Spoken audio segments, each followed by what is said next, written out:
السلام علیکم دوستو، حنیف عابد لائف کے ساتھ ایک مرتبہ پھر میں آپ کی خدمت میں حاضر ہوں۔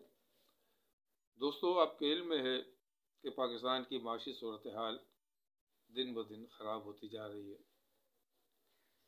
اس میں جہاں بہت سارے دیگر عوامل ہیں، وہیں ایک وجہ ہمارے بعض ادارے ہیں جن کے نقصان کے باعث ملکی خزانے پر بے تحاشا دباؤ بڑھ رہا ہے۔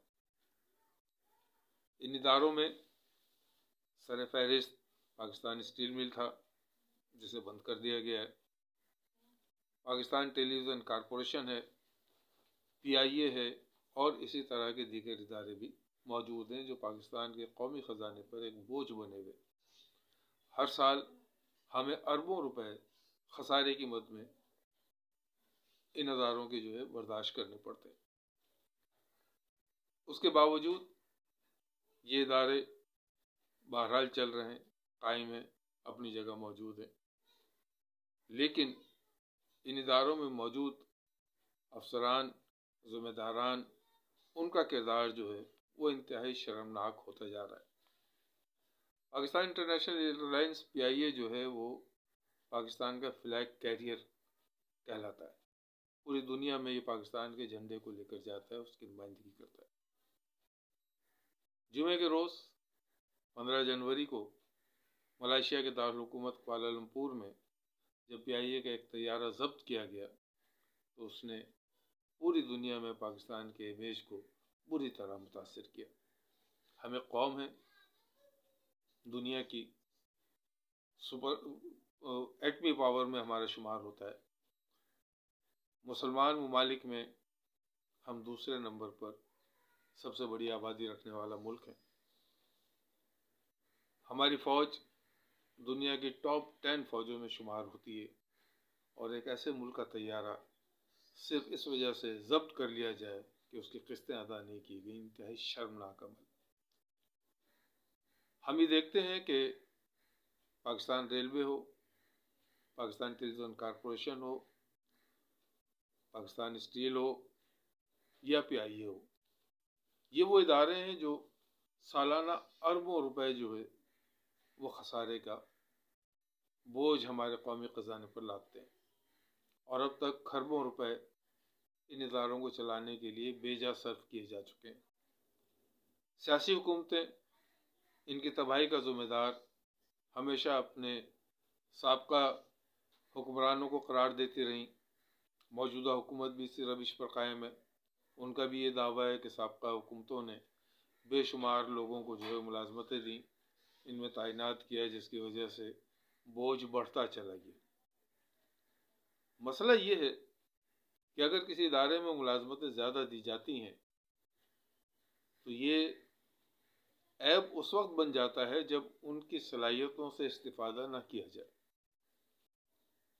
اگر صلاحیت کار بڑھ جائے، پیداوار بڑھ جائے، تو یقیناً افرادی قوت کے بڑھنے کا اتنا دباؤ اداروں پر نہیں پڑتا۔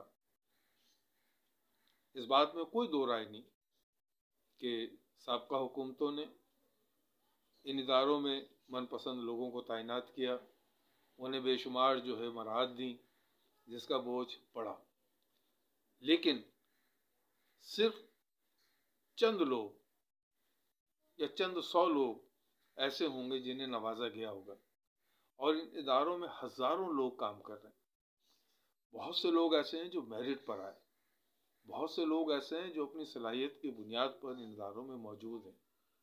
کیا انہوں نے اپنی ذمہ داریوں کے ساتھ انصاف کیا؟ ہمیں یہ دیکھنا ہوگا۔ ہم یہ بہت ایک سلائٹلی سا اسٹیٹمنٹ پاس کر دیتے ہیں کہ چونکہ فلاں دور میں یہ ہوا لہٰذا اس وجہ سے یہ خرابی پیدا ہوئی۔ ہم کبھی بھی اس چیز کا وہ احساس نہیں کرتے کہ یہ خرابی جس شخص کے عمل کی وجہ سے پیدا ہوئی اس کی گرفت کون کرے گا۔ اکثر دیکھنے میں آتا ہے کہ کوئی واقعہ ہو جائے کسی علاقے میں یا کہیں جگہ پر، چاہے وہ جرائم سے متعلق ہو یا کسی اور چیز سے متعلق ہو، تو ہماری عدالتیں اس کا فوراً سو موٹو نوٹس لے لیتی ہیں، اور سو موٹو نوٹس لینے کے بعد اس کی سماعت ہوتی ہے اور کوشش کی جاتی ہے کہ انصاف فراہم کیا جائے۔ لیکن آج تک کسی بھی ادارے کی ذبح حالی پر کوئی سوموٹو ایکشن نہیں لیا گیا. کسی بھی عدلیہ نے یہ ایکشن نہیں لیا کہ بھی فلانا ادارہ ذبح حالی کا شکار ہوا ہے، تحقیق کی جائے، اس کے ذمہ داروں کا تعین کیا جائے اور جو ذمہ دار ہیں انہیں عبرتناک سزا دی جائے. یقین جانیے جب تک ہم اداروں میں کام کرنے والے افراد میں سے ان کا درست تعین نہیں کریں گے جن کی وجہ سے ادارے تباہی کا شکار ہو رہے ہیں، ہم کبھی بھی کوئی بھی ادارہ نہیں چلانے کے قابل رہیں گے. آہستہ آہستہ یہ ادارے جو ہے تباہ ہوتے رہیں گے اور ہمارے سامنے موجود ہے. یہ تو خیر کارپوریشن ہے، خود مختار ادارے ہیں، لیکن وہ شعبہ جات جو حکمرانوں کے زیر کنٹرول میں، جس میں صحت کا شعبہ ہے، جس میں تعلیم کا شعبہ ہے، جس میں دیگر شعبہ جات ہیں، ان کے اندر بھی تباہی اور خرابی اس حد تک سرایت کر چکی ہے جس کا حساب نہیں. اور اس کی بنیادی وجہ یہ ہے کہ ہم نے کبھی بھی خرابی پیدا کرنے والے کسی شخص کا تعین نہیں کیا. جزائیں تو ہم بے شمار دیتے ہیں، فلاں صاحب کی ترقی ہو گئی، فلاں صاحب کا اتنا ٹینور پورا ہو گیا تو الٹیمیٹلی وہ آگے بڑھ جائیں گے. اگر کسی وقت کسی مخالف جماعت نے کسی وجہ سے کچھ لوگوں کو اگر نکال دیا تو 5 سال کے بعد وہ عدالت میں جاتے ہیں، وہاں سے بحال ہو جاتے ہیں اور اپنے 5 سال کے بقایا جات بھی وصول کر لیتے ہیں. یہ روایت تو ہمارے ہاں موجود ہے.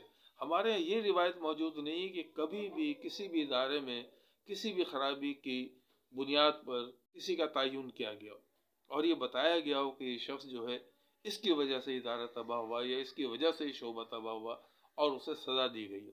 دوستو یقین جانیں جب تک ہم جزا کے ساتھ سزا کے قانون پر عمل درآمد کو یقینی نہیں بنائیں گے، ہمارے ادارے اسی طرح ڈوبتے رہیں گے، ہمارا سر شرم سے اسی طرح سرنگوں ہوتا رہے گا اور ہم ترقی کے بجائے تنزلی کی جانب جو ہے گامزن رہیں گے.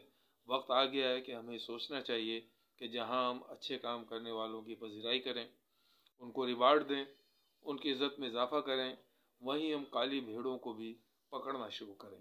وہ کسی ادارے میں ہو، کسی شعبے میں ہو، کہیں بھی ہو، جب تک انہیں ہم عبرت کا نشان نہیں بنائیں گے خرابی کا قلقمہ ممکن نہیں ہوگا.